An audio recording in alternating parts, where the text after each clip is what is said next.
Hello YouTube, Dave here again. Today I'm going to be doing my opening and review of the 7th edition Call of Cthulhu Keeper screen.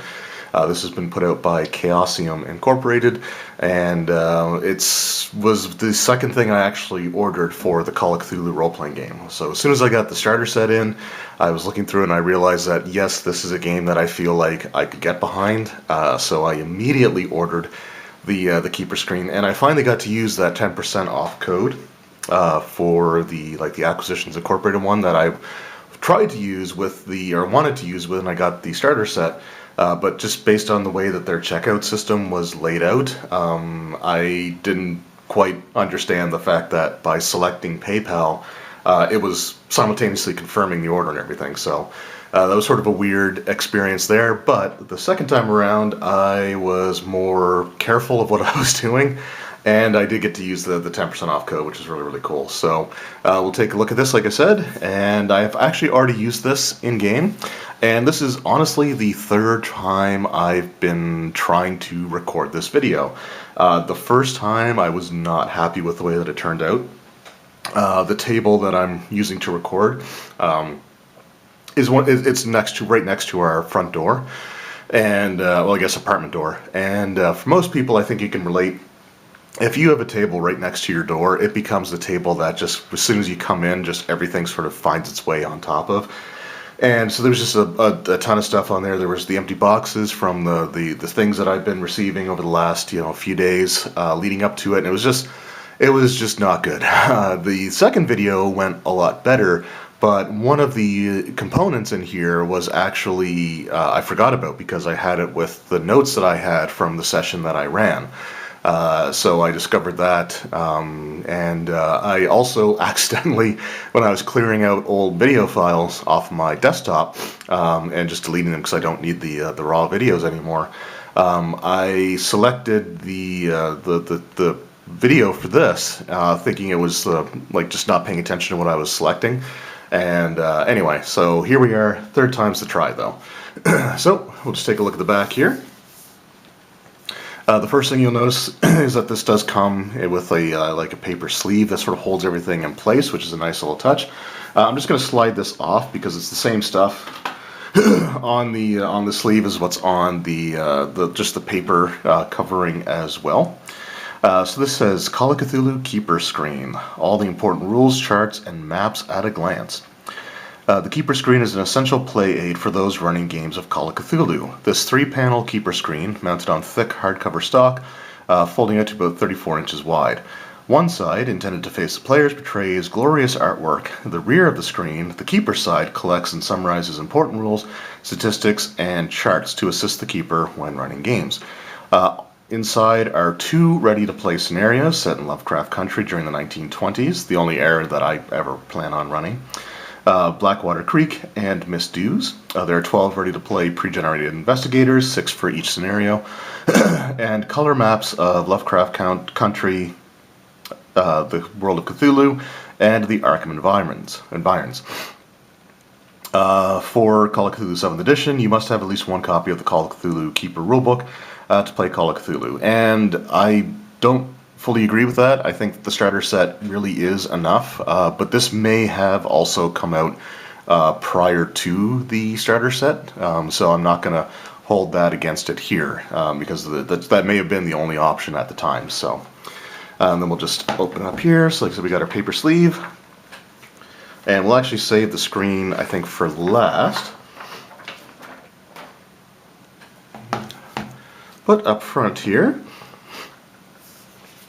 we have the adventure booklet, Miss Dews and Blackwater Creek. Blackwater Creek is actually the first one that it gives you here. The inside is black and white, but for the retail price of $29.95, you're still getting so much value with this that honestly it doesn't bother me. And black and white is sort of somehow fitting for the 1920s era, I feel, so I'm totally okay with that. I don't want to spoil too much. I actually haven't had a chance to really read the adventures too much as of yet, because the adventure that I ran, actually, or that I started, was one that I wrote myself.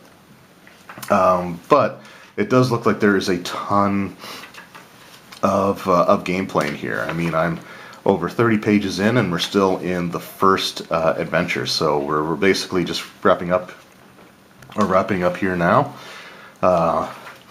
Just again, tons and tons of stuff here. I think overall this is an 88-page booklet, so you get lots and lots of stuff here.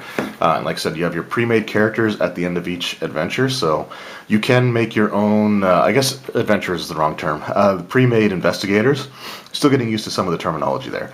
But the pre-made investigators are at the end of each of the adventures. You don't have to use them, but if you're just looking for pick up and play, then this is really great for that, because it just gives you 6 characters to choose from.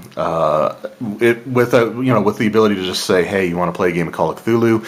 People say sure, and you got the characters pretty much right there and ready to go. One other thing that I should say, I don't know if I mentioned this when I was recording my starter set review, but when you order stuff from the Chaosium website, you also get a free PDF version of the product as well, which includes everything. It includes the screen panels, it includes the adventures, it includes all the handouts and extra stuff. So if you, for example, if you wanted to use these characters, like I don't want to lay this completely flat out, although it is staple bound, so probably not a huge issue. But if you order this from the website, you get the free PDF, and you can just print the character sheets off, by going through the page number. So I think that's kind of a nice little touch, and the PDF is completely free. Like there's no additional charge for having it. So I thought that was a pretty cool little extra. I downloaded the PDF stuff, though I only really plan on using it for printing off characters if necessary, because reading off a computer screen for much more than just a few, or not even much more, but just after 10-15 minutes, really bothers my eyes. So, but it is still something that I thought I would throw in there as well. All right, up next is the thing that I was actually missing on my second attempt to record this video. This is a set of Keeper quick references. And so this is really, really, really useful. It has the quickfire method for creating characters, which is what is in the starter set as well. The core rulebook has methods where you roll like 3d6 and then multiply that number, I think, by 5 or something like that for most of the stats. But honestly, I kind of like this version, where you just have the numbers that you utilize, and it makes for it puts everyone on even footing, so to speak. So I do really like that aspect of it. So this is the version of the character creation rules that I would personally use. So it's cool to have that there. You also have explanations of skill points. So let's just zoom in just a little bit. So you have explanations of what skill points, what level of competency you have based on your percentages, and then you have your education level. So depending on what your education stat is, it sort of tells you how far you've gone. So high school graduate, college graduate, degree level graduate, doctorate, world-class authority, and then 99% is the absolute human maximum. All right, inside we have base chances to succeed at certain skills. So on the character sheet, you will actually see percentages in brackets next to the name of the skill, and those are the base chances. So if you have like training in it, so to speak, if you have like extra percentages that you've put into them, you ignore those numbers. But if you're doing something untrained, you would use those. For the quickfire method of character creation, if you are when you're assigning your personal interest skills, you get basically 4 skills that you can choose, and each of those skills is increased by 20%, which is what you would add to the numbers here.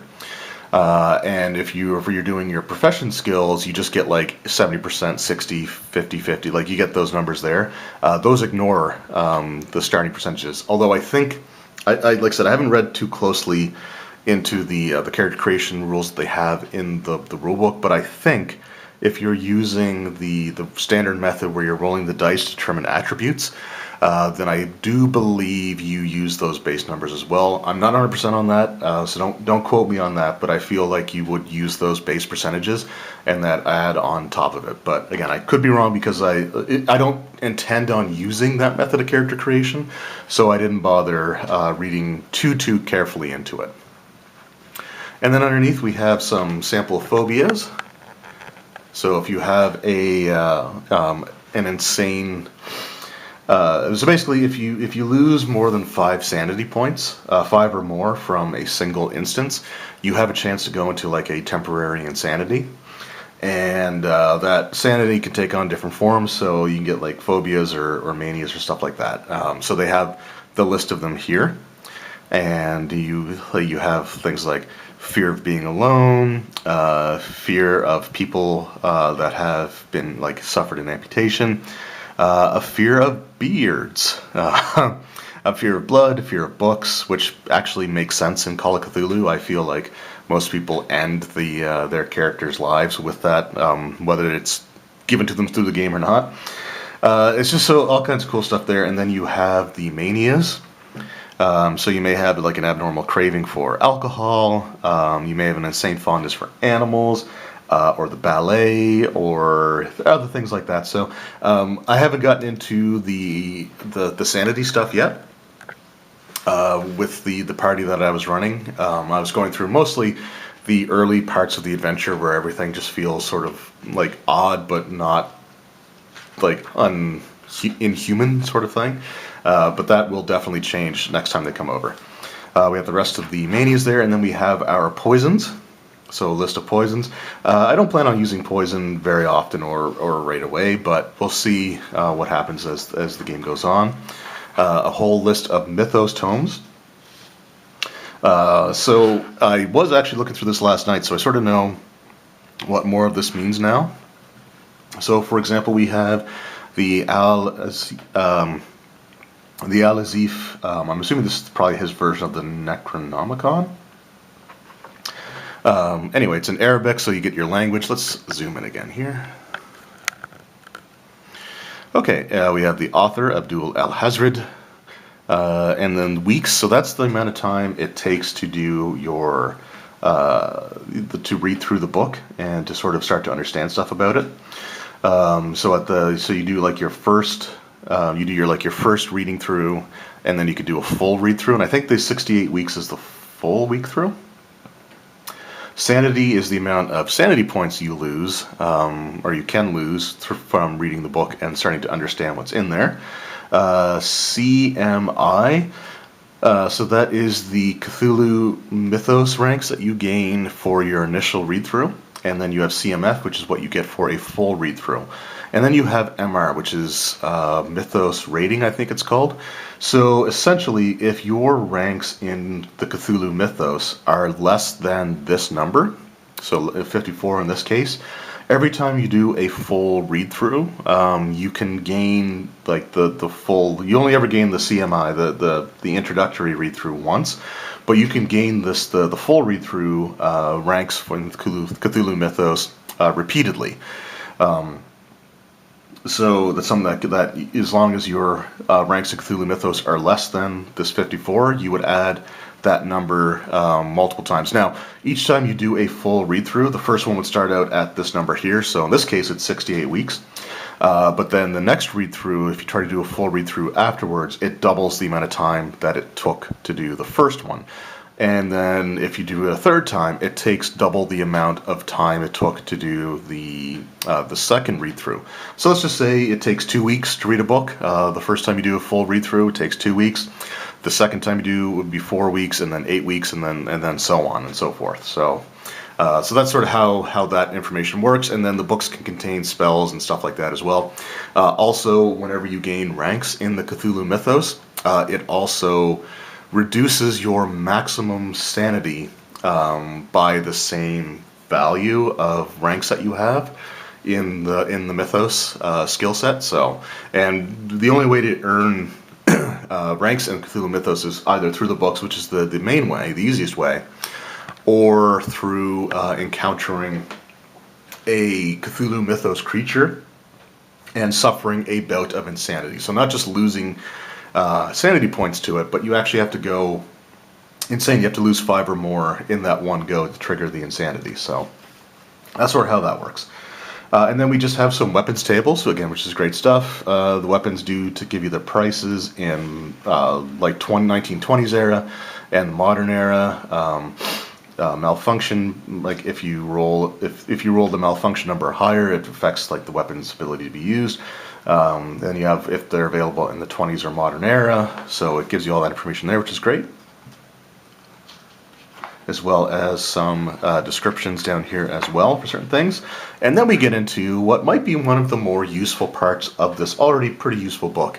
It gives you the indexes for the Keeper Rulebook and the Investigator's Handbook. So it gives you the indexes for both of those.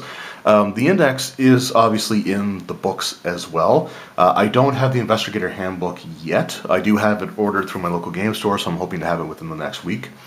But with the hardcover, the index is there, but it's not at the very, very back. There's like advertisements and I think some other things in there as well, like the character sheets and stuff like that. I think are actually before the index. So it's just kind of useful to have this so that you're not opening up the book to try to find what you need. So this part of it alone is really, really worth it. All right, let's keep going here. So we also have some character sheets. So these are 1920s era. They don't give you any of the modern era sheets, but there's really no need to give you the modern era sheets in this because the adventures included are both set in that era of the 1920s and not modern time. And like I said, I don't really plan on running a modern time campaign. That might change, but it's not something that I'm really thinking of right now. So the sheets are here. The sheets are pretty cool to have. The one thing that I would say is unusual and an unusual choice is that these are all, I don't know how it's going to show up, but these are actually all like glossy. You might see it a bit there with the light there. So these are glossy, which might make it difficult to write on. I don't know. I don't ever use the originals, so like I just photocopy these, and I think a lot of people do that as well.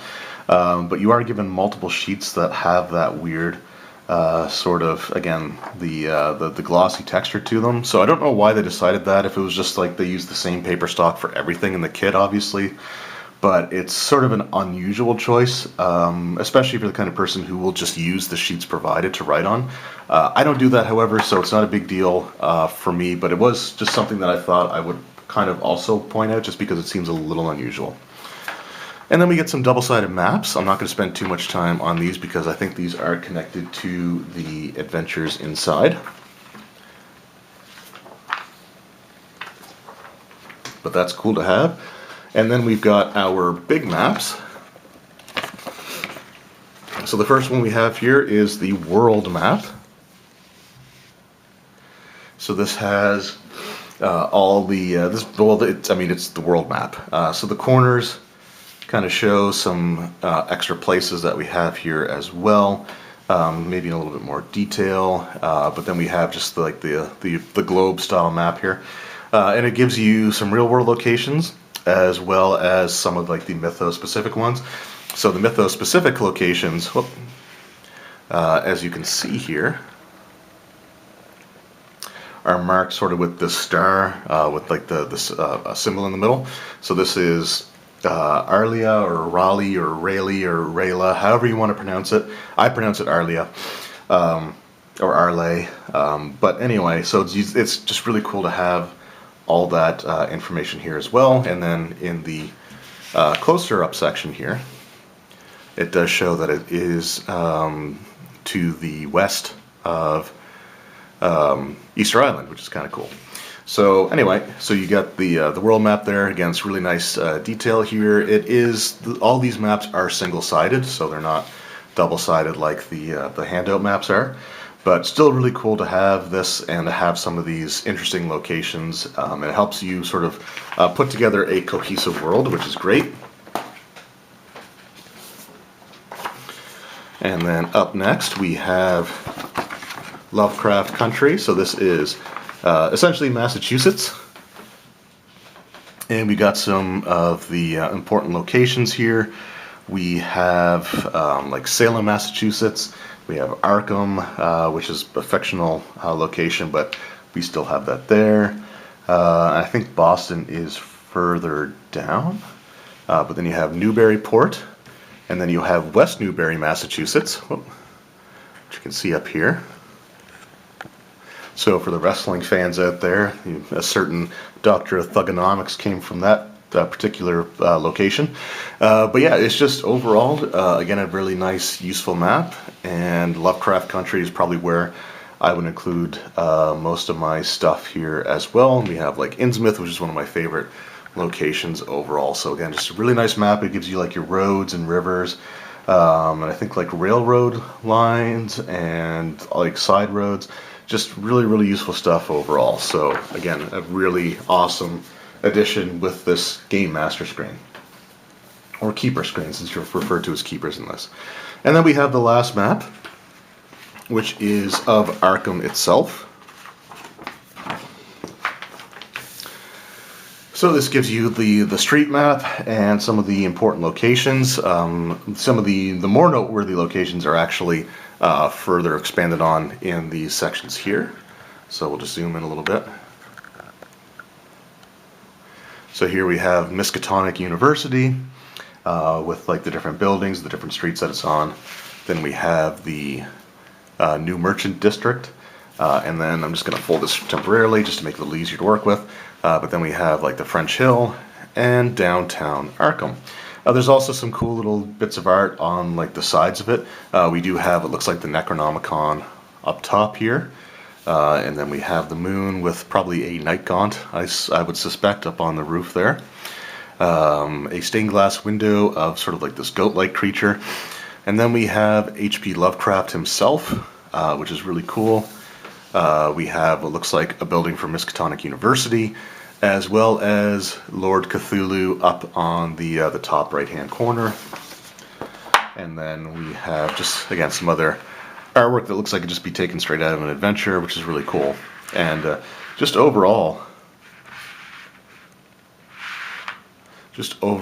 a really nice set of bonus stuff. So that's all basically the extras. Those are the things that are thrown in as bonuses for picking up the screen. But we do have the screen itself. So we'll just start with the artwork side, and we'll just sort of pan across here. So the front is sort of this really nice looking scene, actually. I really like this. So you have this sort of jungle area. You have an investigator being attacked by some sort of tentacled horror, while other people are offloading supplies. And you sort of have like the misty jungle and everything. And then you have a group of explorers, it looks like, going up a set of stairs into this strange ancient ruins that probably is not going to end well for them. If we can, be 100% completely and totally honest. And then we have the keeper side of the screen. So there's a lot of great stuff on here as well. The first thing is, if you look across the top, we have some statistic information. So in Call of Cthulhu, you have your stats will have a base number for your average run-of-the-mill checks. Then you do what's called a half value, which is what you would need to roll that or under to consider it to be what's called a hard success. And then you have 1/5 of your starting number, which is your extreme success.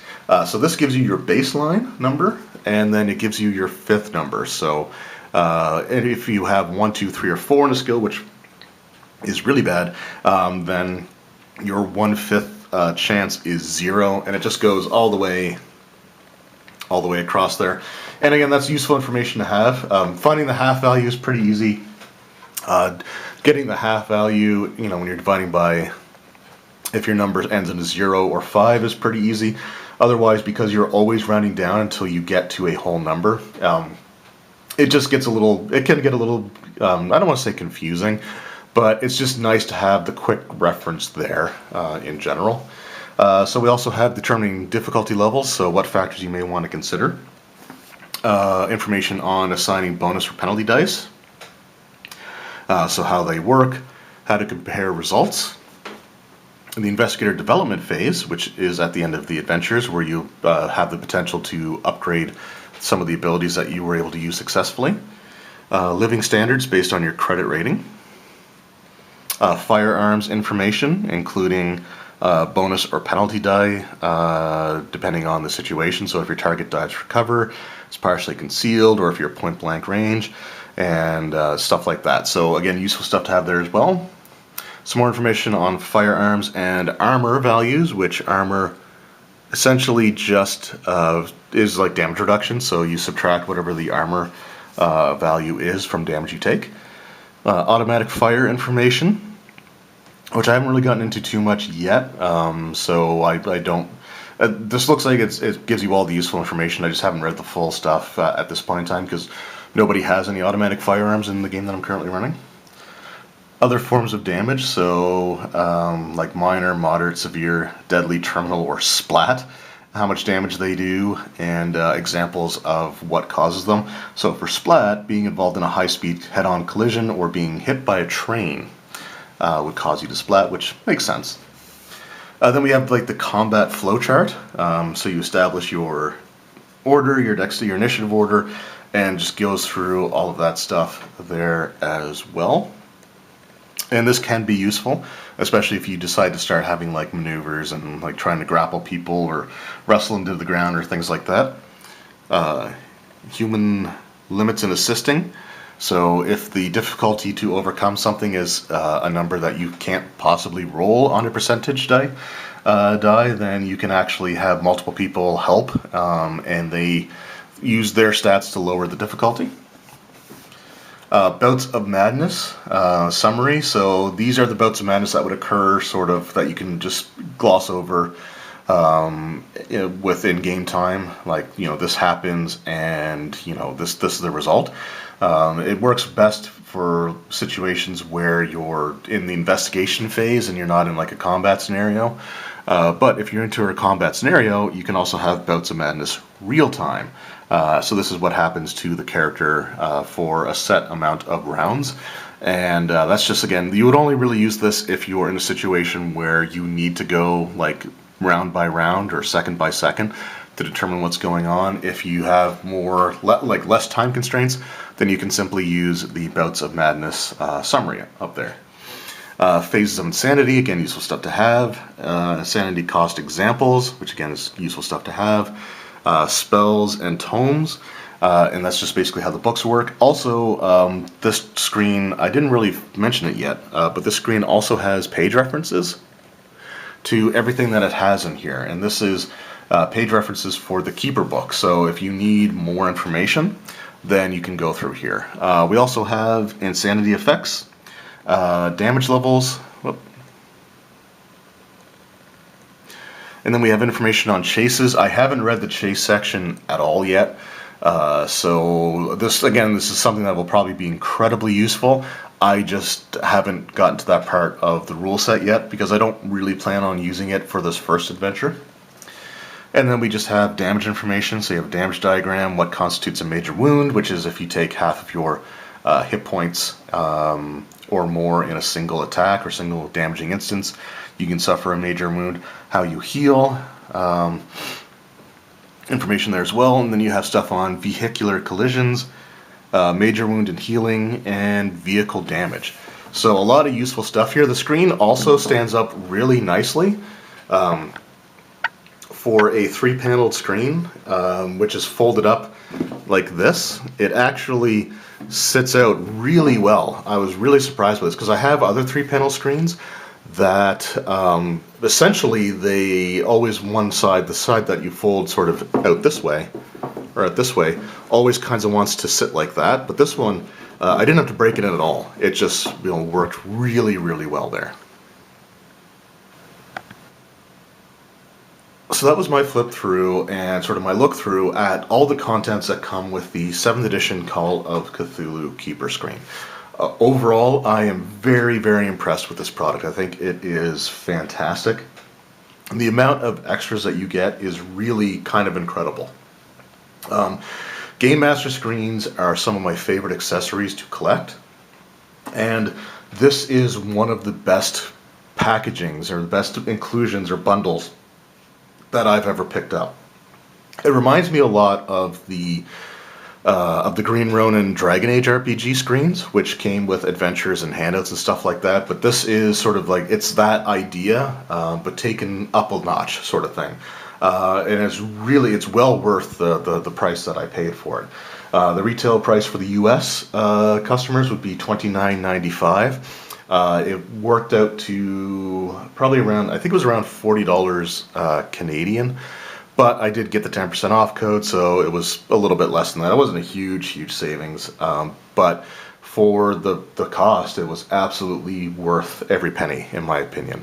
The ability to just have this and start a game sort of right then and there with the scenarios included is great. The inclusion of the maps is amazing. The character sheets are sort of the low criticism that I would have, the lonely criticism that I would have against the screen. I don't know why they chose a glossy paper stock for the sheets. For me, it doesn't matter because I photocopy, but if there was individuals out there who would just use those sheets as regular character sheets, I don't know how well pencil and stuff would work on it. I'm not going to try it out because I don't want to damage the screens. But that does seem like sort of an odd decision that was made there. And if you're just using them for photocopying, I don't know why they would give you so many of them, because you really only need one if you're going to scan and print off. But regardless, it is still nice to have them there, however you plan on using them or are able to use them. It's fine. I know some people will put them in like a plastic sleeve for like a binder sleeve, and will use like dry erase markers to like mark stuff off or fill things in. And then they can change stuff like that. So I guess it'd be good for that if you have something over top of it. But anyway, I'm sort of going off to a bit of a tangent. But the character sheets are sort of the lone drawback. And the reference charts that you're given, just a little booklet of them, including the indexes for both the Keeper Rulebook and the Investigator Handbook, is, I think, probably going to be the part of this that I utilize the most, aside from the actual screen itself, which contains a lot of information. I think there's a lot of great stuff on that screen that will come in very handy. I've seen other screens and I've reviewed other screens where the stuff on the Game Master side is kind of questionable as to, are you really going to need that? And once you get super comfortable with the game, you're probably not going to need the contents here a lot either, but I think it's still the best things that they could have included in here, I think, is what they included. So I think they did a really awesome job there. And for a 3-paneled screen, like I said, it sits really well. You didn't have to fight with it to get it to sort of take the shape that you wanted it to. So it was really well designed, I think, in that aspects. So if you are playing, or well, not playing, but if you're looking to run Call of Cthulhu 7th Edition, if you don't already have this accessory, I do highly recommend it. There's just so much great stuff in here. It's absolutely 100% worth the price that you pay for it, and there's just so much extra stuff thrown in here that I'm really kind of amazed with it. So worth every cent, in my opinion. And keep in mind, I paid a higher price than anyone watching in the United States would pay, based on exchange rates. So if I thought it was worth it at $40, with shipping and everything, at $30, I think it's going to be even more worth it. So I can't recommend this enough. And I think, again, if you are going to be running Call of Cthulhu 7th Edition, then this is as close to an essential purchase as you can get. So again, can't recommend it enough. I will include a link to the Chaosium website in the description below. They didn't provide any of this for me. They're not sponsoring the video or the channel or anything like that. It's just, I really love this game, and I really love this product. So check it out if you're interested. So in the comments below, let me know if you guys have run the adventures from the Keeper screen.